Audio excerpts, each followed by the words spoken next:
정답은 없어도 방향은 함께 찾는 곳, 인생이 등대입니다. 어느 날 문득 생각해보면 특별히 잘못한 것도 없는 사람인데 함께 있고 나면 마음 한쪽이 무거워지는 경우가 있습니다. 말투가 거칠지도 않고 눈에 띄게 무례한 태도를 보이지도 않습니다. 그런데 왜인지 모르게 그 사람과 시간을 보내고 나면 기분이 좋지 않습니다. 내가 예민한 건지 아니면 그냥 성격 차이인지 명확하게 설명할 수가 없습니다. 이런 감정을 느낄 때 사람들은 대부분 자신을 의심합니다. 상대는 아무 잘못이 없는데 내가 이상하게 받아들이는 건 아닐까, 나만 유독 민감하게 반응하는 건 아닐까 하는 생각이 듭니다. 그래서 그 불편함을 입 밖으로 꺼내지 못하고 그저 혼자 사귀며 지나갑니다. 하지만 그 감정은 틀린 것이 아닙니다. 사람 사이의 불편함은 눈에 보이는 행동만으로 설명되지 않습니다. 때로는 말하지 않은 것, 채워지지 않은 것, 미묘하게 어긋난 것들이 더 큰 무게로 남습니다. 그리고 그 무게는 시간이 지나면서 점점 선명해집니다. 어떤 사람은 웃으면서도 상대를 작게 만들고 어떤 사람은 듣는 척하면서도 결코 듣지 않습니다. 어떤 사람은 친절한 얼굴로 관계의 균형을 무너뜨립니다. 이런 일들은 한 번의 대화에서 드러나지 않습니다. 여러 번 만나고 시간을 쌓고 나서야 비로소 그 윤곽이 보입니다. 반대로 어떤 사람은 말수가 적어도 함께 있으면 편안하고 표현이 서툴러도 진심이 느껴집니다. 이 차이는 무엇일까요? 겉으로 보이는 태도와 실제로 전해지는 마음 사이에는 생각보다 큰 간격이 있습니다. 그리고 우리는 그 간격을 본능적으로 감지합니다. 이 이야기는 누군가를 비난하거나 평가하기 위한 것이 아닙니다. 다만 오랜 시간 관계 속에서 느껴온 그 설명되지 않는 불편함이 무엇인지, 그것이 왜 생기는지를 조용히 들여다보려는 시도입니다. 그 이유를 알게 되면 우리는 더 이상 스스로를 의심하지 않아도 됩니다. 나이가 들수록 관계는 줄어듭니다. 자연스러운 일입니다. 모든 사람을 다 곁에 둘 필요도 그럴 여력도 없습니다. 그래서 우리는 선택하게 됩니다. 누구와 시간을 보낼 것인지, 누구에게 마음을 열 것인지, 누구를 조용히 멀리할 것인지를 말입니다. 그 선택은 용기가 필요한 일이지만 동시에 자신을 지키는 일이기도 합니다. 이런 이야기들이 도움이 되신다면 인생의 등대를 구독해 두셔도 좋겠습니다. 1장. 웃음이 많던 사람이 내 앞에서는 조용해졌다. 여럿이 모인 자리에서는 웃음소리가 끊이지 않습니다. 그 사람은 유쾌하게 이야기를 이어가고 주변 사람들도 즐거워 보입니다. 분위기를 읽는 능력도 있고 적절한 타이밍에 농담도 던집니다. 그런 자리에서는 함께 있는 것이 나쁘지 않습니다. 오히려 괜찮은 사람이라는 생각이 듭니다. 그런데 단둘이 마주 앉게 되면 이상하게 말이 줄어듭니다. 처음에는 날씨 이야기, 요즘 어떻게 지내는지에 대한 가벼운 대화가 오갑니다. 하지만 그 대화는 오래가지 않습니다. 어느 순간 침묵이 찾아오고 그 침묵은 편안하지 않습니다. 무언가 말을 해야 할 것 같은데 무슨 말을 해야 할지 떠오르지 않습니다. 상대도 마찬가지인 듯 핸드폰을 보거나 창밖을 바라봅니다. 이런 일이 한두 번이면 그냥 그날 컨디션 탓으로 넘어갑니다. 하지만 반복되면 깨닫게 됩니다. 이 사람과 나 사이에는 여럿이 있을 때만 성립하는 관계라는 것을 말입니다. 다른 사람들이 만들어주는 분위기 속에서는 자연스럽지만 그 분위기가 사라지면 남는 것이 없습니다. 사람들 사이에는 두 가지 층위의 대화가 있습니다. 하나는 여럿이 함께 나누는 표면적인 대화이고 다른 하나는 둘만 나누는 깊이 있는 대화입니다. 전자는 재미와 분위기로 채워지지만 후자는 진심과 관심으로 채워집니다. 어떤 사람들은 전자에는 능숙하지만 후자에는 서툽니다. 그들은 무리 속에서는 빛나지만 1대1 관계에서는 연결되지 못합니다. 이것은 단순히 성격 차이가 아닙니다. 관심의 방향이 다른 것입니다. 어떤 사람은 관계 자체보다 관계가 만들어내는 분위기에 더 집중합니다. 그들에게 중요한 것은 상대방이 아니라 그 자리에서 자신이 어떻게 보이는지입니다.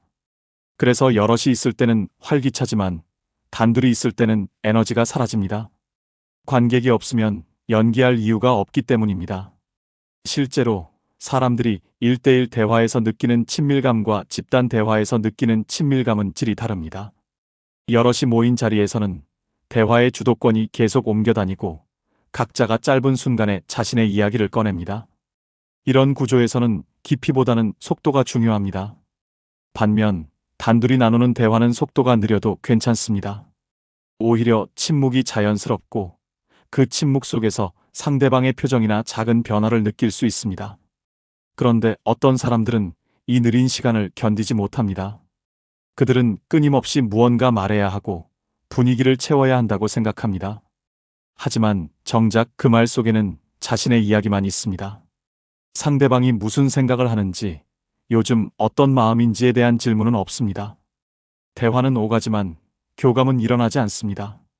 심리학자들이 관찰한 바에 따르면 사람들은 대화 상대가 자신에게 진정으로 관심을 보일 때 비로소 편안함을 느낍니다. 그 관심은 질문의 개수로 측정되지 않습니다. 오히려 상대방이 한 말을 기억하고 그것을 다음 대화에서 다시 꺼내는 작은 행동에서 드러납니다. 지난번에 말했던 그 일은 어떻게 됐어? 라는 한 문장이 10개의 형식적인 질문보다 더 큰 연결을 만듭니다. 하지만 어떤 사람들은 이런 연결을 만들지 않습니다. 그들은 대화를 나누지만 상대를 기억하지 않습니다. 다음에 만나도 같은 질문을 하고 같은 이야기를 반복합니다. 그들에게 대화는 시간을 채우는 도구일 뿐 관계를 쌓는 과정이 아닙니다. 사람은 본능적으로 이런 차이를 감지합니다. 말로 설명할 수는 없지만 몸이 먼저 반응합니다. 단둘이 있을 때 느껴지는 그 어색함은 그래서 생깁니다. 상대방이 나를 한 명의 사람으로 보고 있지 않다는 것을 무의식이 알아차리는 것입니다. 오래 살다 보면 알게 됩니다. 진짜 관계는 조용한 시간 속에서 만들어진다는 것을 말입니다. 여럿이 웃고 떠들 때는 누구나 함께할 수 있습니다. 하지만 둘만 남았을 때도 편안한 사람, 말이 없어도 어색하지 않은 사람이 진짜 곁에 둘 만한 사람입니다. 반대로 무리 속에서만 빛나는 사람은 결국 무리가 없으면 사라지는 사람입니다. 그런 사람과의 관계를 억지로 이어갈 필요는 없습니다. 여럿이 모일 때 가볍게 인사 나누는 정도로 충분합니다. 단둘이 깊은 시간을 보내려 애쓸 필요는 없습니다. 희장. 웃으며 넘긴 말이 집에 와서야 무거워졌다. 웃는 얼굴로 던진 말인데 그 말이 이상하게 마음에 걸립니다. 분명 농담처럼 가볍게 한 이야기였는데 집에 돌아와서도 계속 생각이 납니다. 그때 그 말은 무슨 뜻이었을까? 혹시 나를 무시한 건 아닐까 하는 의문이 떠나지 않습니다. 그 사람은 나쁜 사람이 아닙니다. 말투도 부드럽고 웃으면서 이야기합니다. 하지만 그 웃음 뒤에 숨은 의미를 생각하면 기분이 묘합니다. 너는 그런 거 잘 못하잖아 라는 말 속에는 무시가 담겨 있고 너답다는 말 속에는 한계를 규정하는 뉘앙스가 있습니다. 그래도 내가 그 정도 한 거면 잘한 거지라는 말은 칭찬처럼 들리지만 사실은 기대치를 낮추는 말입니다. 이런 말들은 직접적으로 비난하지 않기 때문에 반박하기 어렵습니다. 문제 삼으면 오히려 예민하다는 소리를 듣게 됩니다. 그냥 농담이었는데 왜 그렇게 받아들여? 라는 반응이 돌아옵니다. 결국 그 불편함은 혼자 사귀게 되고 시간이 지나도 찝찝함만 남습니다. 말의 의미는 단어 자체에만 있지 않습니다. 맥락, 톤, 표정, 그리고 그 말을 하는 사람과의 관계 속에서 완성됩니다. 같은 너답다는 말도 누가 어떤 상황에서 하느냐에 따라 의미가 완전히 달라집니다. 진심으로 응원하는 사람이 하는 너답다는 긍정적이지만 은근히 무시하는 사람이 하는 너답다는 한계를 지적하는 말이 됩니다. 사람들은 이런 미묘한 차이를 감지합니다. 의식적으로 분석하지 않아도 본능적으로 그 말 뒤에 숨은 의도를 읽습니다. 그래서 웃으면서 한 말인데도 마음에 상처가 남습니다. 표면적으로는 문제가 없지만 심층적으로는 공격이었기 때문입니다. 심리학에서는 이런 형태의 의사소통을 간접 공격성이라고 부릅니다. 직접적으로 비난하지 않지만 미묘한 방식으로 상대방을 깎아내리는 태도입니다. 이런 태도는 대개 무의식적으로 나타납니다. 말하는 사람조차 자신이 상대방에게 상처를 주고 있다는 것을 인식하지 못하는 경우가 많습니다. 하지만 의도가 없다고 해서 상처가 없어지는 것은 아닙니다. 듣는 사람은 그 말을 온전히 받아들이고 그 무게를 혼자 견뎌야 합니다. 더 힘든 것은 이런 말들이 반복된다는 점입니다. 한두 번이면 넘어갈 수 있지만 계속해서 비슷한 뉘앙스의 말을 들으면 관계 자체에 대한 신뢰가 흔들립니다. 또 하나 주목할 점은 이런 말을 하는 사람들은 대부분 자신이 솔직하다고 생각한다는 것입니다. 그들은 나는 생각한 걸 숨기지 않는 사람이라고 말하며 자신의 말을 정당화합니다. 하지만 솔직함과 무례함은 다릅니다. 진짜 솔직함은 상대방을 존중하면서도 진실을 전하는 것이고, 무례함은 자신의 생각을 여과 없이 내뱉는 것입니다. 존중 없는 솔직함은 폭력입니다. 아무리 사실이라 해도 그것을 전하는 방식이 상대방을 무너뜨린다면 그것은 솔직함이 아니라 공격입니다. 진짜 솔직한 사람은 자신의 말이 상대방에게 어떤 영향을 미칠지 고려합니다. 그리고 필요하다면 표현 방식을 조정합니다. 반대로 무례한 사람은 자신의 감정과 생각만 중요하게 여깁니다. 상대방이 어떻게 받아들일지는 상대방의 문제라고 생각합니다. 내가 한 말이 불편하면 그건 내가 예민한 거야라는 식으로 책임을 전가합니다. 시간이 지나면서 이런 사람과의 관계는 점점 조심스러워집니다. 무슨 말을 해도 돌아오는 반응이 불편하니 자연스럽게 말수가 줄어듭니다. 진지한 이야기는 하지 않게 되고 표면적인 대화만 나누게 됩니다. 그리고 결국 관계는 형식적으로 변합니다. 어떤 철학자는 말했습니다. 언어는 다리를 놓는 도구이지만 동시에 벽을 쌓는 도구이기도 하다고 말입니다. 같은 말이라도 어떻게 사용하느냐에 따라 사람을 연결할 수도 단절시킬 수도 있습니다. 웃으면서 던진 말이 오래 남는 이유는 그 말이 다리가 아니라 벽이었기 때문입니다. 관계에서 중요한 것은 표면적인 태도가 아니라 내면의 존중입니다. 웃는 얼굴로 상처 주는 사람보다 무뚝뚝해도 배려하는 사람이 훨씬 나은 관계를 만듭니다. 집에 돌아와서까지 마음에 남는 말을 하는 사람은 결국 곁에 두기 어려운 사람입니다. 3장. 어느 순간부터 나는 늘 이해하는 쪽이 되어 있었다. 어느 순간부터 항상 내가 이해하는 쪽이 되어 있습니다. 상대방이 약속을 어겨도 바빴겠지 하고 넘어가고, 연락이 늦어도 무슨 일 있었나 보다 하고 기다립니다. 상대방의 기분이 안 좋으면 조심스럽게 눈치를 보고 분위기를 맞춰주려 했습니다. 누가 시킨 것도 아닌데 자연스럽게 이 역할을 맡게 되었습니다. 처음에는 그게 당연하다고 생각했습니다. 관계란 서로 배려하고 이해하는 것이니까요. 하지만 시간이 지나도 역할이 바뀌지 않습니다. 내가 힘들 때도 내가 바쁠 때도 여전히 이해하는 쪽은 나입니다. 상대방은 내 상황을 묻지 않습니다. 내가 괜찮은지, 요즘 어떤지에 대한 관심이 없습니다. 이런 관계가 계속되면 묘한 감정이 듭니다. 화가 난다기보다는 허탈합니다. 내가 이렇게 애쓰는 동안 상대방은 아무것도 하지 않았습니다. 그저 받기만 했습니다. 내 배려를, 내 이해를, 내 양보를 당연하게 여겼습니다. 그리고 그것이 불편하다는 것조차 눈치채지 못했습니다. 관계는 균형 위에 성립합니다. 한쪽이 계속 주고 다른 쪽이 계속 받기만 하면 그것은 관계가 아니라 착취입니다. 물론 일시적으로는 한쪽이 더 많이 배려할 수도 있습니다. 상대방이 힘든 시기를 겪고 있거나 특별한 상황에 놓여 있을 때는 당연히 더 많이 이해해 줄 수 있습니다. 하지만 그것이 고정된 패턴이 되어서는 안 됩니다. 건강한 관계에서는 역할이 자연스럽게 교대됩니다. 오늘은 내가 상대방을 위로하고 다음에는 상대방이 나를 위로합니다. 이번에는 내가 양보하고 다음번에는 상대방이 양보합니다. 이런 순환이 있을 때 관계는 오래 지속됩니다. 하지만 어떤 사람들은 이 순환을 만들지 않습니다. 그들은 언제나 받는 쪽에만 머뭅니다. 자신의 필요와 감정은 중요하게 여기지만 상대방의 필요와 감정은 인식하지 못합니다. 그들에게 관계는 자신을 채우는 수단이지 서로 나누는 과정이 아닙니다. 연구에 따르면 사람들은 관계에서 공정성을 매우 민감하게 감지합니다. 누가 얼마나 노력하는지, 누가 더 많이 양보하는지를 무의식적으로 계산합니다. 처음에는 불균형을 참을 수 있지만 그것이 반복되면 관계에 대한 만족도가 급격히 떨어집니다. 결국 관계를 유지할 이유를 찾지 못하게 됩니다. 더 문제는 이런 불균형을 말로 표현하기 어렵다는 점입니다. 나만 이해하고 있다고 말하면 상대방은 나도 너를 이해하려고 노력한다고 반박합니다. 구체적인 예시를 들면 그건 그때 상황이 그래서 그랬던 거지라며 변명합니다. 결국 문제는 해결되지 않고 오히려 관계는 더 어색해집니다. 그래서 많은 사람들이 이 불편함을 혼자 감당합니다. 상대방과의 관계를 유지하기 위해 자신의 감정을 억누릅니다. 하지만 억눌린 감정은 사라지지 않습니다. 시간이 지나면서 쌓이고 어느 순간 한계에 도달합니다. 그리고 그때가 되면 관계는 이미 회복하기 어려운 상태가 되어 있습니다. 철학에서는 호혜성이라는 개념을 중요하게 다룹니다.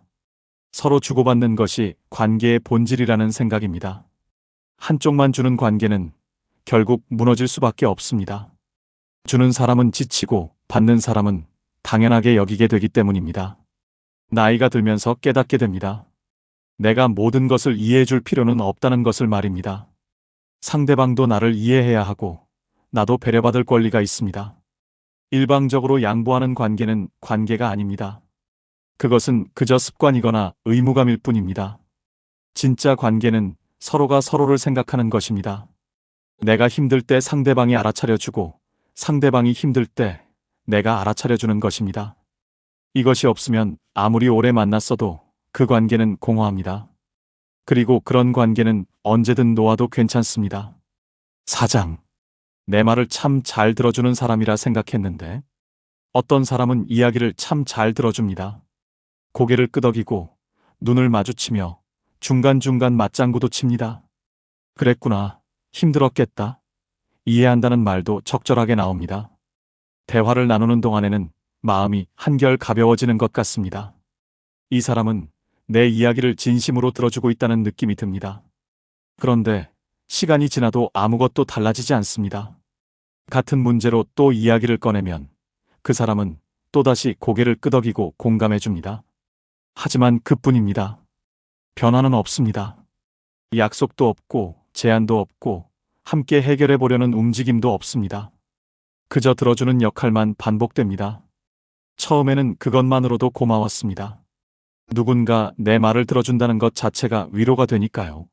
하지만 같은 일이 반복되면 문득 이런 생각이 듭니다. 이 사람은 정말 내 이야기를 듣고 있는 걸까? 아니면 그냥 듣는 척만 하고 있는 걸까 하는 의문입니다.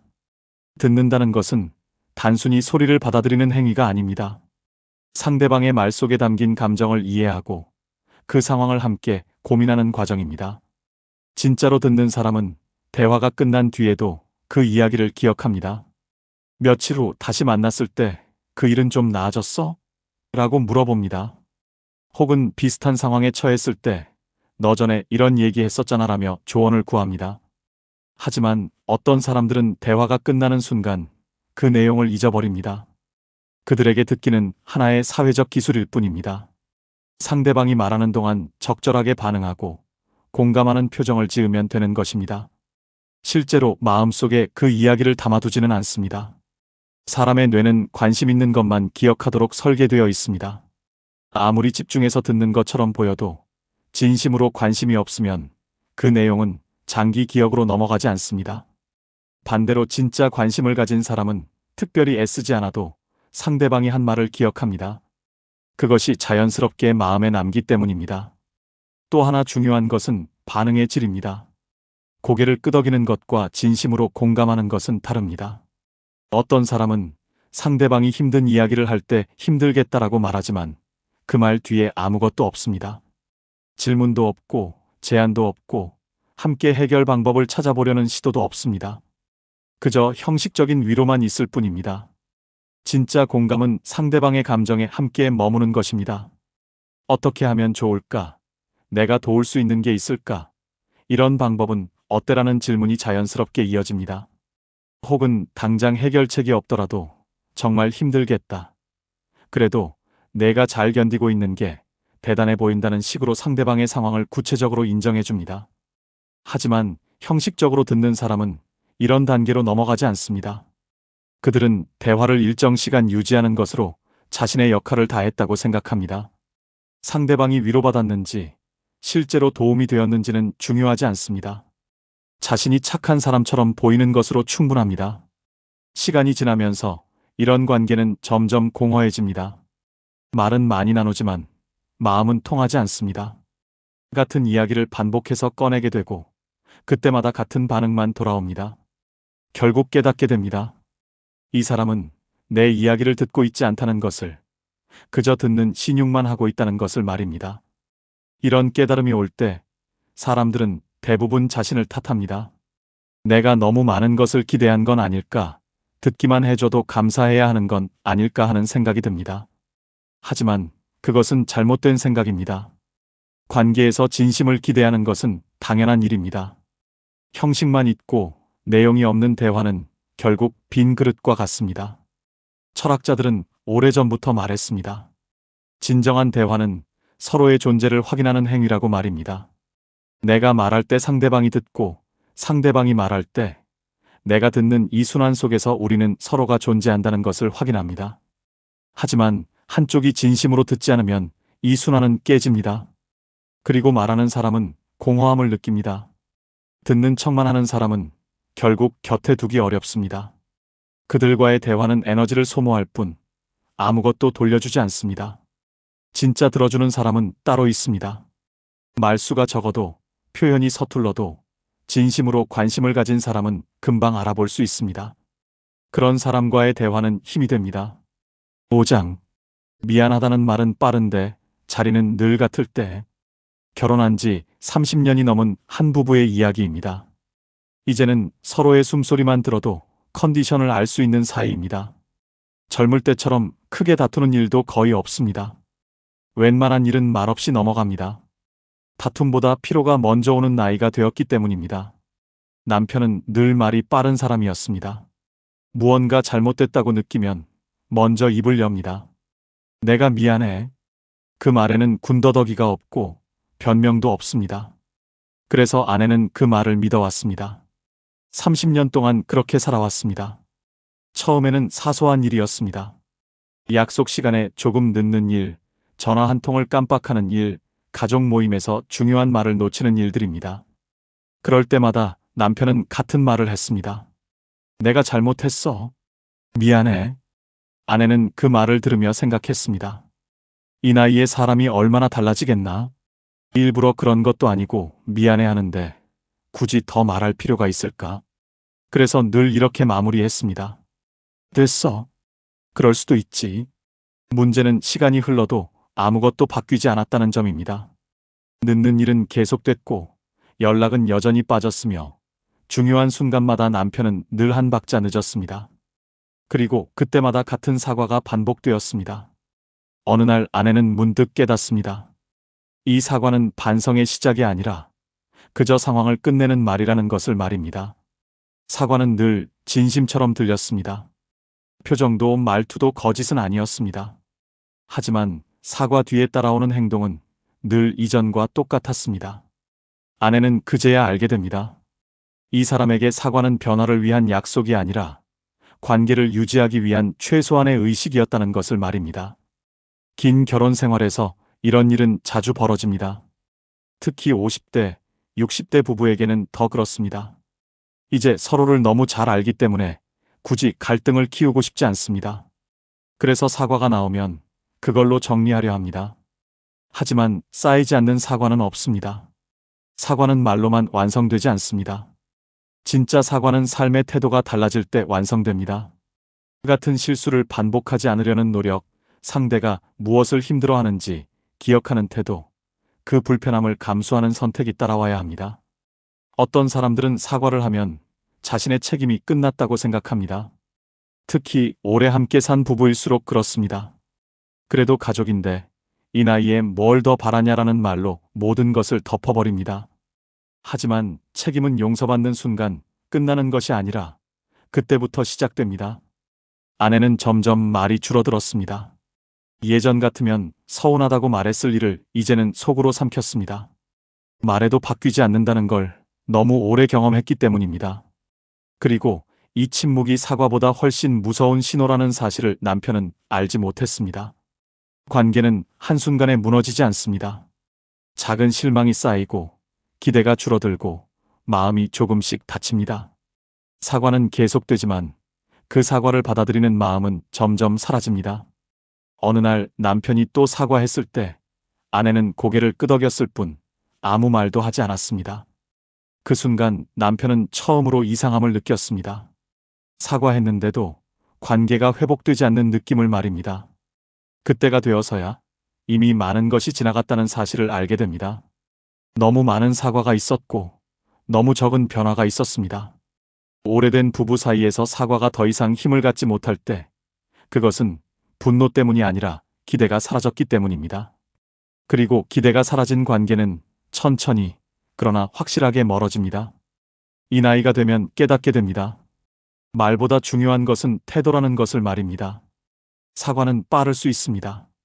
하지만 변하지 않는 사과는 관계를 지키지 못합니다. 6장. 나를 조용히 작게 만드는 사람들. 함께 있으면 이상하게 말수가 줄어듭니다. 평소에는 말을 잘하는 편인데 그 사람 앞에서는 입을 열기가 조심스럽습니다. 무슨 말을 해도 괜찮을 것 같지 않은 분위기가 있습니다. 그래서 가만히 듣기만 하거나 짧게 대답하고 끝냅니다.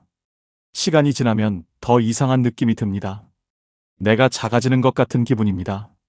내 생각이 보잘것없어 보이고 내 이야기가 별로 중요하지 않은 것처럼 느껴집니다. 상대방이 직접 뭐라고 하지 않아도 그냥 존재 자체가 나를 위축시킵니다. 이런 느낌은 명확하게 설명하기 어렵습니다.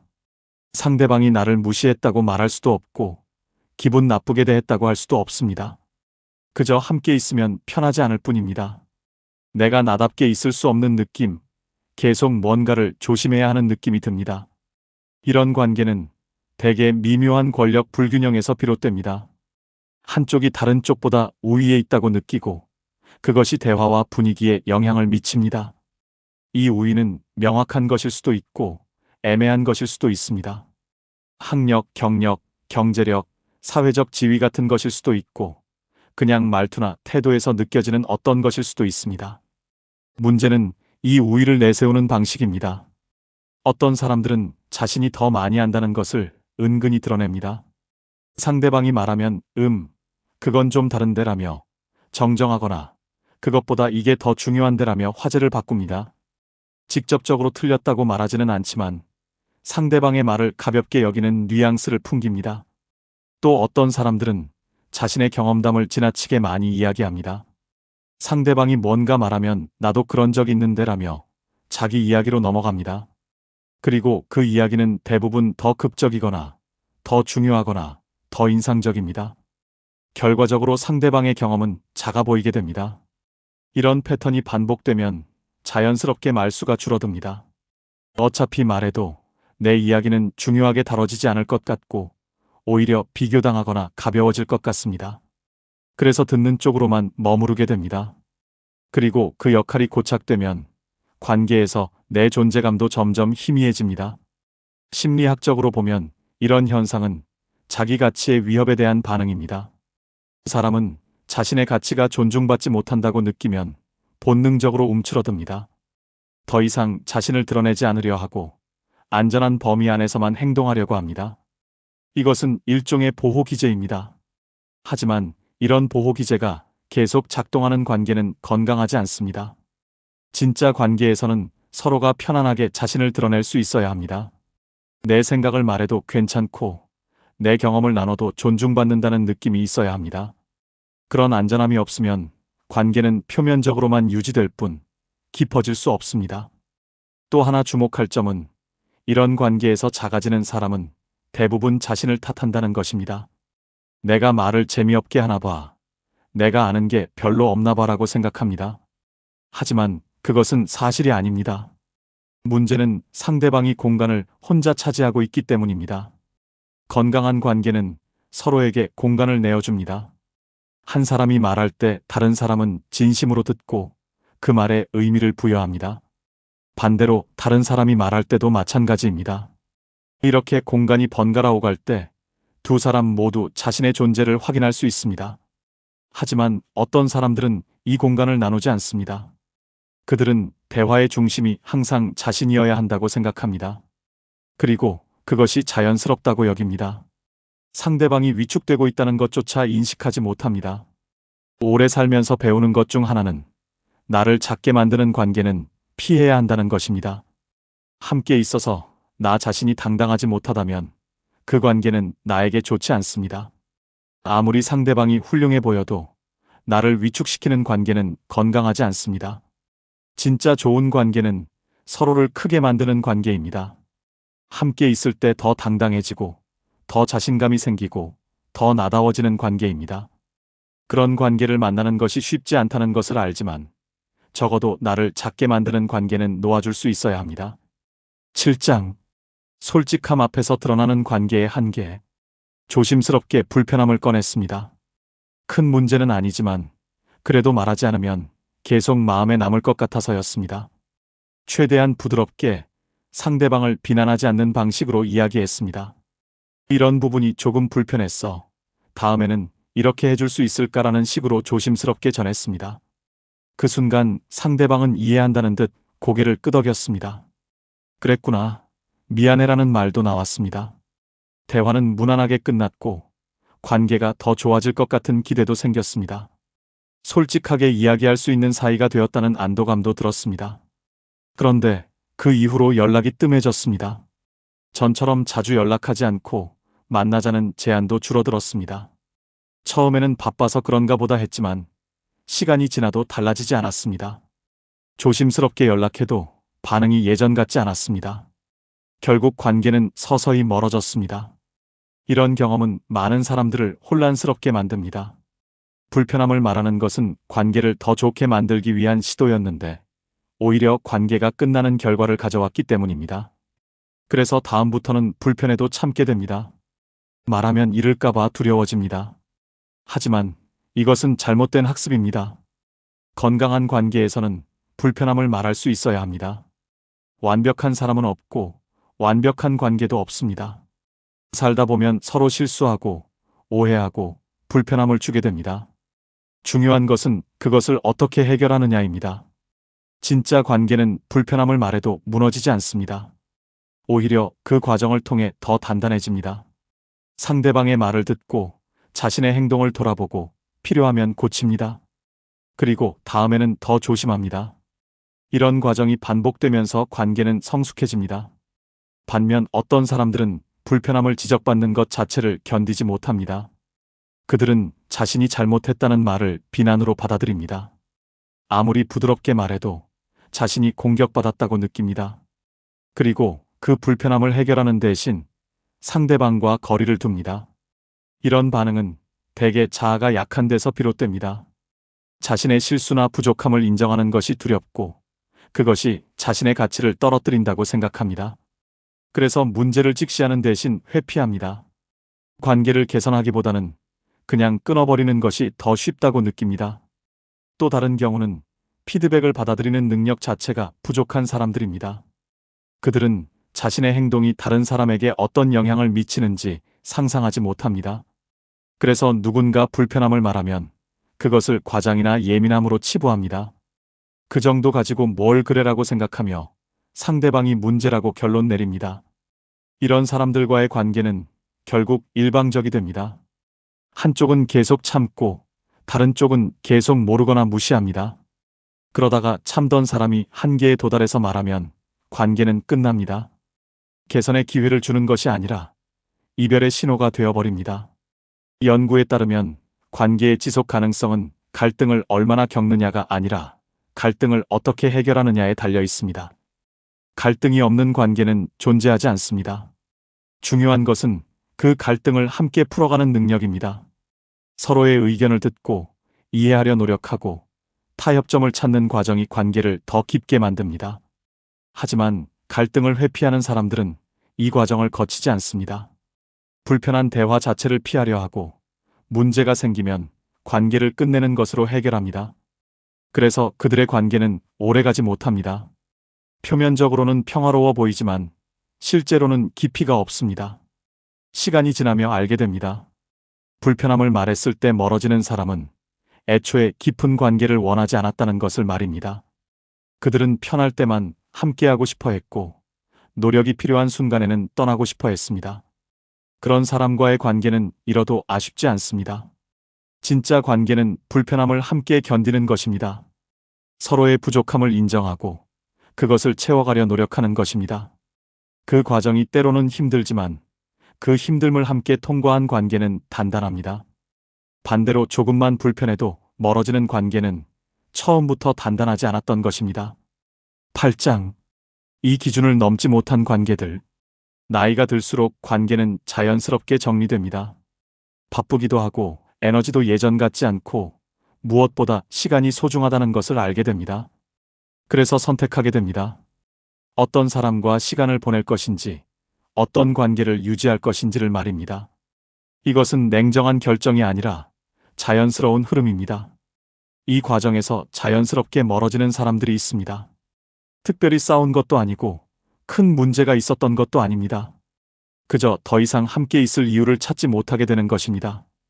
연락이 줄어들고 만남이 뜸해지고 어느새 서로의 삶에서 사라집니다. 이런 사람들에게는 공통점이 있습니다. 함께 있을 때 편안하지 않았다는 점입니다. 여러 이유가 있었겠지만 결국 핵심은 하나입니다. 그 관계가 나를 지치게 만들었다는 것입니다. 즐거움보다 피로가 컸고 얻는 것보다 주는 것이 많았고 나 자신으로 있기보다 다른 모습을 보여야 했습니다. 지금까지 이야기한 여러 유형의 사람들을 돌아보면 하나의 패턴이 보입니다. 그들은 모두 상대방에 대한 진정한 관심이 부족했습니다. 어떤 사람은 무리 속에서만 빛나고 1대1 관계에서는 무기력했고 어떤 사람은 듣는 척만 했을 뿐 진심으로 듣지 않았습니다. 어떤 사람은 웃으면서 상처를 주었고 어떤 사람은 관계의 균형을 무너뜨렸습니다. 어떤 사람은 사과는 빨랐지만 행동은 바꾸지 않았고 어떤 사람은 함께 있으면 상대를 작게 만들었습니다. 그리고 어떤 사람은 불편함을 말하자 멀어졌습니다. 이들의 공통점은 관계를 자신을 위한 도구로 여겼다는 것입니다. 상대방이 어떤 사람인지, 무엇을 느끼는지, 어떤 필요가 있는지에는 관심이 없었습니다. 그저 자신이 편한 방식으로, 자신이 원하는 만큼만, 자신에게 이익이 되는 범위 안에서만 관계를 유지했습니다. 사람은 본능적으로 이런 불균형을 감지합니다. 말로 표현할 수 없어도 몸이 먼저 알아차립니다. 그래서 함께 있으면 묘하게 불편하고 헤어지고 나면 기분이 무겁고 시간이 지날수록 만나기가 부담스러워집니다. 이것은 예민함이 아니라 정상적인 반응입니다. 관계가 건강하지 않다는 신호입니다. 나이가 들면서 배우는 중요한 교훈 중 하나는 모든 관계를 지킬 필요가 없다는 것입니다. 어릴 때는 많은 사람과 친하게 지내야 한다고 생각합니다. 관계가 많을수록 좋고 인맥이 넓을수록 성공한다고 여깁니다. 하지만 살다 보면 알게 됩니다. 중요한 것은 관계의 양이 아니라 질이라는 것을 말입니다. 진짜 중요한 관계는 많지 않습니다. 정말로 나를 이해하고 나를 있는 그대로 받아들이고 내가 힘들 때 곁에 있어주는 사람은 생각보다 적습니다. 그리고 그것으로 충분합니다. 수십 명의 피상적인 관계보다 몇 명의 깊은 관계가 삶을 더 풍요롭게 만듭니다. 그래서 곁에 두지 않아도 되는 사람들을 인식하는 것이 중요합니다. 그들과의 관계를 유지하는 것은 시간과 에너지의 낭비입니다. 더 나쁜 것은 그런 관계가 진짜 중요한 관계에 쓸 여력을 빼앗는다는 점입니다. 불편한 사람과의 약속을 잡느라 정말 만나고 싶은 사람을 만날 시간이 없어집니다. 철학자들은 오래전부터 우정과 관계의 본질에 대해 고민했습니다. 그들이 내린 결론은 간단합니다. 진정한 관계는 서로를 더 나은 사람으로 만든다는 것입니다. 함께 있을 때 더 나다워지고, 더 성장하고, 더 행복해지는 관계가 진짜 관계입니다. 반대로 함께 있을 때 에너지를 잃고, 자신감을 잃고, 기쁨을 잃는 관계는 관계라고 부를 수 없습니다. 물론 관계를 정리한다는 것이 쉬운 일은 아닙니다. 오랜 시간 알고 지낸 사람일 수도 있고, 특별한 인연으로 만난 사람일 수도 있습니다. 미련이 남고 죄책감도 듭니다. 내가 너무 이기적인 건 아닐까? 한 번 더 기회를 줘야 하는 건 아닐까 하는 생각도 듭니다. 하지만 관계는 의무가 아닙니다. 억지로 유지해야 하는 것도 아닙니다. 서로에게 좋지 않은 관계를 끊는 것은 이기적인 행동이 아니라 현명한 선택입니다. 상대방에게도 마찬가지입니다. 나와 함께 있을 때 불편하다면 그 사람 역시 자유로워지는 것이 나을 수 있습니다. 관계를 정리하는 방식은 사람마다 다릅니다. 어떤 사람은 명확하게 말하고 어떤 사람은 자연스럽게 거리를 둡니다. 중요한 것은 형식이 아니라 자신의 결정을 존중하는 것입니다. 더 이상 이 관계를 이어가지 않겠다는 결심을 했다면 그 결심을 믿어야 합니다. 그리고 그 공간에 새로운 사람을 들릴 필요도 없습니다. 관계는 채워야 할 빈자리가 아닙니다. 빈 공간은 그 자체로 의미가 있습니다. 혼자 있는 시간, 나를 돌아보는 시간, 진짜 소중한 사람들과 더 깊이 연결될 수 있는 여유를 줍니다. 나이가 들면서 깨닫게 되는 것은 외로움과 고독이 다르다는 것입니다. 외로움은 누군가가 필요한데 없을 때 느끼는 감정이지만 고독은 홀로 있음을 선택했을 때 느끼는 평화입니다.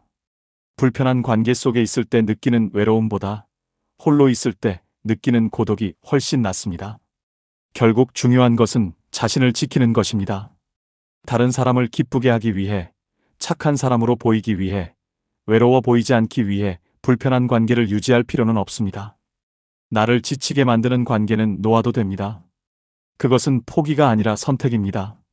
지금까지 이야기한 8가지 유형의 사람들, 그리고 그들이 만들어내는 묘한 불편함은 모두 같은 메시지를 전합니다. 관계는 편안해야 한다는 것입니다. 완벽할 필요는 없지만 적어도 함께 있을 때 나 자신으로 있을 수 있어야 합니다. 눈치 보지 않고 조심하지 않고 에너지를 소진하지 않아도 되는 관계여야 합니다.